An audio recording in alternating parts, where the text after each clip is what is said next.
जय जगन्नाथ सांग मैंने आपण गोटे नूतन ब्लॉग को स्वागत आसतु जी आम गाँव रहा आम कहू नुआ साई बोली आसतु बुली देखा एवं पचारि बुझा आम गाँव परंपरा कौन चालीचल कौन अच्छी आमर भाईचारा केमती अच्छी पचारि बुझा मो सांगरे मोर जड़े सान भाई अच्छी आसतु पचारि बुझा आस जा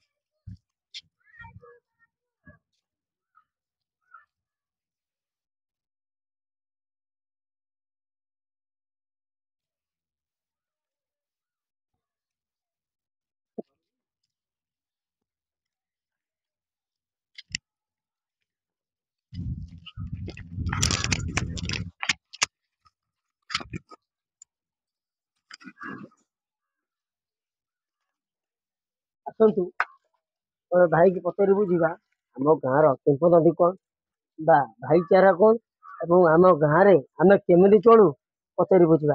अच्छा भाई आम गाँव भाईचारा केमती भल सब संपर्क केमती भल आम गाँव में कौन कौन पर्वपर्वाणी पालन करी जाए आमर दंड यात्रा हूँ फेमस।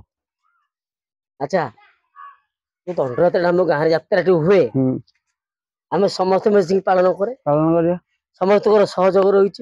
अच्छा आम गाँव में आउ कौन परंपरा रही आम गाँव में सब रथ यात्रा सब हो। अच्छा तू आम गाँव में जो जानी यात्रा हुए समस्त सहयोग साहाय्य करती करती आपण भी सहयोग साहाय्य अच्छा आपण गाँव में आउ को पुरातन मंदिर अच्छी मंदिर आउ किसी परंपरा रही कि आपण आमको कहतु आमर परंपरा बोलिकी आमर जानी यात्रा हो जो पानी तोलाटी हूँ भल फेमस आम ठाकुराणी उभा हूँ भल ग्रामश्री पर्व हूँ दशहरा आम भल पर्व हूँ ठाकुर लोक बाग सब जाती आउ भल सब लोक मार जाकि सब काम दाम करती ठाकुराणी सब चले मु तो आपन को कथा पचारि सत कहबे आम गाँव में जानी यात्रा हूँ माँकर कालिका माँकर कौन परंपरा रही परंपरा आमर आगु माने बुढ़ा बुढ़ा अमर कही आसुचे आमर ठाकुराणी जिते जहाँ मानसिक करती आमर सेटा पूर्ण हुए आमर मानसिक पूर्ण हुए। अच्छा आउ एबे सुजा होउची आज्ञा आउ आपन पचारि मु शुणिया पाऊँ आमर खोर्धा जिला भितर जोड़े जगह तारेश्वर पश्चिम मुखा अपन कहे आमर पश्चिम मुखा आम गाँव आम गर्त राधा पश्चिम मुखा आमर जेकोसी जनताद हो कि जहाँ हो आम मंदिर फेल मार चांस ना आउ गोटे बांकुरी भी पश्चिम मुखा हाँ तारेश्वर अच्छा। अच्छा आम गाँव आउ कौन परंपरा रही आम गाँव कौन नीति रही आम गाँव नीति बोलिकी आमर एबे चली आमर सबू पूजा पूजी सब चलती गणेश पूजा सरस्वती पूजा आम चलती आप मंदिर सेवक आम गाँव में माणी महापात्र सेवक कर सेवक आप नीतिकांति कौन कहले आमर नीतिकांति आम सका उठू गाधेबू फुल बेलपत्र तोलू महाप्रभु जल देवु जे जीव मानसिक कर जल साइड करूँ आम एंता करूँ केते रात उठती आम जहाँ 3टा रात उठू 3टा रात आपन सेवा कार्य सब करूँ धन्यवाद आपण पूर्व आम बापा थाए आम बापा अच्छा बापा माने आमर ना केलार ना धरिकी हाड़ू ना बापा ना जाइछन बजार आडे। धन्यवाद आपण आम चैनल को स्वागत कले दीपद कथा कहले आपन को धन्यवाद। एबे आपण गाँव रे कौन सी पुरातन मंदिर अच्छी आपण आमको देखई पारे गाँ अठी सेपट डुमुनी मंदिर अच्छी मंगला मंदिर अच्छी देखी पारे हाँ चलो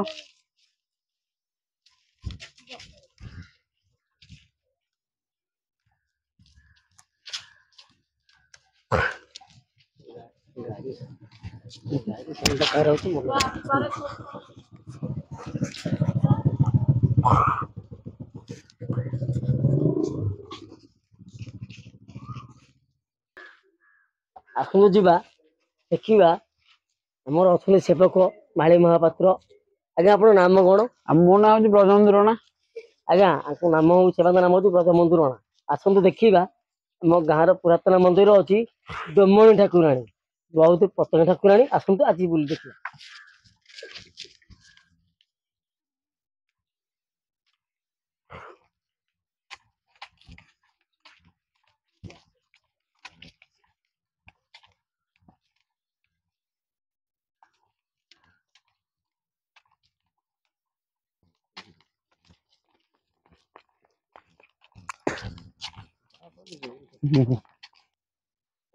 ଆସନ୍ତୁ ଦେଖିବା ଦେଖନ୍ତୁ ଆଜ୍ଞା ଗାଁରେ ଏତେ ଲୋକ ଅଛନ୍ତି କିନ୍ତୁ ମାଙ୍କ ମନ୍ଦିରକୁ ଯିବା ପାଇଁ ରାସ୍ତା ନାହିଁ। ଆପଣ ଚିନ୍ତା କରନ୍ତୁ ଏ ଗରିବ ଗାଁ କେତେ ଦୁଃଖରେ ଅଛି। ଆସନ୍ତୁ ଦେଖିବା ମାଙ୍କର ମନ୍ଦିର ଏବଂ ମାଙ୍କୁ ଦର୍ଶନ କରିବା, ମୁଣ୍ଡିଆ ମାରିବା। ଆମ ସାଙ୍ଗରେ ସେବାୟତ ଅଛନ୍ତି ତାକୁ ନେଇକି ଯିବା। ଆଜ୍ଞା ଆସନ୍ତୁ।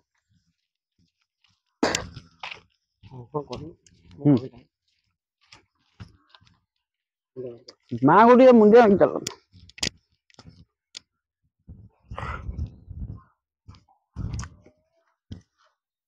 ଆଜ୍ଞା ଦେଖନ୍ତୁ ବ୍ରହ୍ମଣୀ ଠାକୁରାଣୀ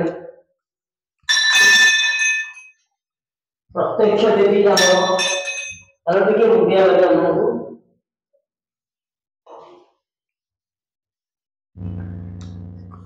ଆପଣଙ୍କୁ ଗୋଟେ କଥା କହିଅଛି ଏଇଟା ମାଙ୍କର ପୁରାତନ ମନ୍ଦିର ସେବାକୁ ପଚାରି ବୁଝିବା ଏଠାରେ ମାଙ୍କର ମହିମା କଣ ଅଛି। ଆଜ୍ଞା ମାଙ୍କର ମହିମା ଭଲ ଅଛି, ଯିଏ ଯାହା ମନାସୁଚି ବି ପାଉଛି, ପୂର୍ଣ୍ଣ ହଉଛି ସତରେ। ଆଚ୍ଛା ଗୋଟେ କଥା କୁହନ୍ତୁ ଏଇ ମାଙ୍କର ମନ୍ଦିରଟି କୋଉ ପୂର୍ବପୁରୁଷ କାଳରୁ ପ୍ରତିଷ୍ଠା ହୋଇଥିଲା ଏବଂ ଏଠି ଆପଣମାନେ କୋଉ ସମୟରେ କେତେ ସମୟରେ ଆପଣଙ୍କ ପୂର୍ବପୁରୁଷରୁ ବା ଏବେ ପୂର୍ବ ସମୟରେ ସେବା କରନ୍ତି। ଆମର ଏଠି ପୂଜା ହଉଛି, ଆମର ରାତି 5ଟାରୁ ଉଠୁଛୁ, ଉଠିକି ଫୁଲ ଭଲ ପତ୍ର ତୋଳି ମାକୁ ଗାଧେଇ ପାଧେଇ ପୂଜା ପୂଜା କରିକି ଧୂପ ଉପ ଦେଇକି ଭୋଗରାଗ ଟିକେ ହଉଛି। ଭୋଗରାଗ ହେଇସାରିଲା ପରେ ଆମର ଦଶହରାରେ ଆମର ଯନ୍ତ୍ରା ଫନ୍ତ୍ରା ବି ହଉଛି ଏ ଜାଗା ଉପରେ। ଯନ୍ତ୍ରା ବି ହଉଛି, ହଁ ପଡେ ଯନ୍ତ୍ରା ହୁଏ। ଆମର ଦଶହରାକୁ ଇଏ ହୁଏ ହେଲା, ଦଶହରାକୁ ହୁଏ ସମସ୍ତେ ବି ଭଲରେ ମାଙ୍କୁ ଆସିକି ମାନେ ସମ୍ମାନ ଗ୍ରହଣ କରି ପୂଜାପୂଜି କରିକି ଠାକୁରଙ୍କୁ ସବୁ ମନାସିକି ଯାଆନ୍ତି। ଯାହା ବି ଯିଏ ମନାସିକି ଠାକୁରଙ୍କୁ ତାଙ୍କୁ ମାନେ ଉପଯୁକ୍ତ ଦେଇଛନ୍ତି ବର ହେଲା। ଏଇ ଡୁମୁରି ମାଙ୍କ ମନ୍ଦିର ଛାଡିକି ଆପଣଙ୍କ ଗାଁରେ ଆଉ କୋଉ ମନ୍ଦିର ଅଛି? ହଁ ମଙ୍ଗଳା ମନ୍ଦିର ଅଛି। ଏବେ ଚାଲନ୍ତୁ, ହଁ ଚାଲ। ଆପଣ କିଛି ବୁଝିବା ମଙ୍ଗଳା ମାଙ୍କର ଭାବ କେତେ ବା ମଙ୍ଗଳା ମାଙ୍କର କୋଉ କାର୍ଯ୍ୟ ହୁଏ ବା ଆପଣ ମତେ କହିବେ ଯେ ମଙ୍ଗଳା ମାଙ୍କର କେଉଁ କେଉଁ କାମ କଲେ ମନସ୍କାମନା ପୂରଣ। ଚାଲନ୍ତୁ ଆସନ୍ତୁ ଜଣେ ଆମର ଅଛନ୍ତି ବଡ ଭାଇ, ତାଙ୍କୁ ପଚାରି ବୁଝିବା ଏଇ ମାଙ୍କ ମଙ୍ଗଳା ମନ୍ଦିର କେମିତି କଣ ଅଛି ବା କେମିତି ପୂଜା ଅର୍ଚ୍ଚନା ହୁଏ, କେଉଁ କାଳରୁ ପ୍ରତିଷ୍ଠା ହୋଇଛି, କେଉଁମାନେ ମନ୍ଦିର କରିଥିଲେ, ସେ ଭାଇକି ପଚାରି ବୁଝିବା। ଭାଇ ନମସ୍କାର। ନମସ୍କାର। ଆପଣଙ୍କୁ ଗେଡୁଏ ଚ୍ୟାନେଲକୁ ସ୍ୱାଗତ। ମତେ ଗୋଟେ କଥା କୁହନ୍ତୁ, କେଉଁ ମସିହାରେ ଆପଣଙ୍କ ମାଙ୍କ ମଙ୍ଗଳା ମନ୍ଦିର ପ୍ରତିଷ୍ଠା ହେଉଥିଲା ଏବଂ କେମିତି ପୂଜା ଅର୍ଚ୍ଚନା ହଉଛି ଚାଲିଛି ଠିକ ଚାଲିଛି, କେଉଁ ମସିହାରେ এই ମନ୍ଦିରଟି ପ୍ରତିଷ୍ଠା ହଉଥିଲା? ସେ ବିଷୟରେ ଆମେ କହିପାରିବୁନି, କିନ୍ତୁ ଆମେ କାର୍ତ୍ତିକ ପୂର୍ଣ୍ଣିମା ଅନୁଷ୍ଠିତ କରୁଛୁ ଠାକୁରଙ୍କ ପାଖରେ। ପ୍ରତିବର୍ଷ କାର୍ତ୍ତିକ ପୂର୍ଣ୍ଣମୀ କି ଯାତ୍ରାଟି ଅନୁଷ୍ଠିତ କରୁଛୁ। କଣ କଣ ଯାତ୍ରା କରନ୍ତି? କଣ ଯାତ୍ରା ବେଳେ ଭଜନ ମେଳା ଆଣିକି ଦିଟା ମେଳା ଆଣିକି ଧନ୍ଦା କରୁ ଗାଁ ସାଇ ଭାଇ ବନ୍ଧୁ ମାନଙ୍କୁ ଧରିକି ନେଇକି ଆଉ। ଆଚ୍ଛା ଏହି ମନ୍ଦିରଟି ଆପଣଙ୍କର କେବେ ସ୍ଥାପନ ହଉଛି? ଏବେ ବୋଲି ମୁଁ କହିପାରିବିନି। ତାହେଲେ ଗୋଟେ କାମ କରନ୍ତୁ, ଆସନ୍ତୁ ଦି ଭାଇ ସାଙ୍ଗ ହେଇକି ଯିବା ଆପଣଙ୍କ ମନ୍ଦିର ମାଙ୍କୁ ଦର୍ଶନ କରିବା ଏବଂ ବୁଲିକି ଦେଖିବା। ଆସନ୍ତୁ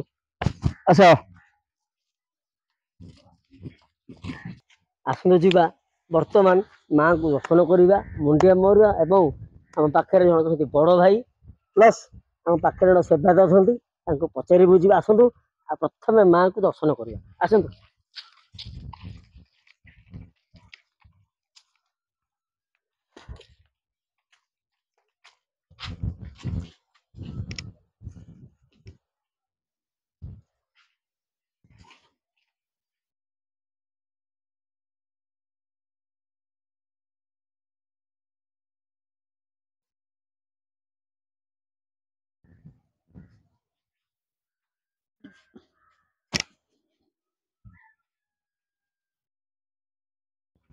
ଆସନ୍ତୁ ବର୍ତ୍ତମାନ ଆମ ପାଖରେ ଅଛନ୍ତି ବଡ ଭାଇ ଏବଂ ଆମେ କଥା ହଉଥିଲେ ସେବାୟତ ଅଛନ୍ତି, ପଚାରି ବୁଝିବା।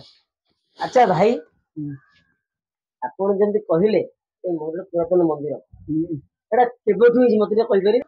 ଆସନ୍ତୁ ବର୍ତ୍ତମାନ ଯିବା ଆମ ପାଖରେ ଜଣେ ସେବାୟତ ପ୍ଲସ୍ ଅଛନ୍ତି ବଡ ଭାଇ ତାକୁ କିଛି ମାଙ୍କ ବିଷୟରେ ପଚାରି ବୁଝିବା ଆସନ୍ତୁ। ଆଚ୍ଛା ଭାଇ ଏ ଯୋଉ ମନ୍ଦିରଟି ହେଇଛି କେବେଠାରୁ ହେଇଛି ଏବଂ କୋଉ ପୂର୍ବରୁ ଏଇ ମନ୍ଦିରଟି ହେଇଥିଲା ମତେ ଟିକେ କହିଲେ।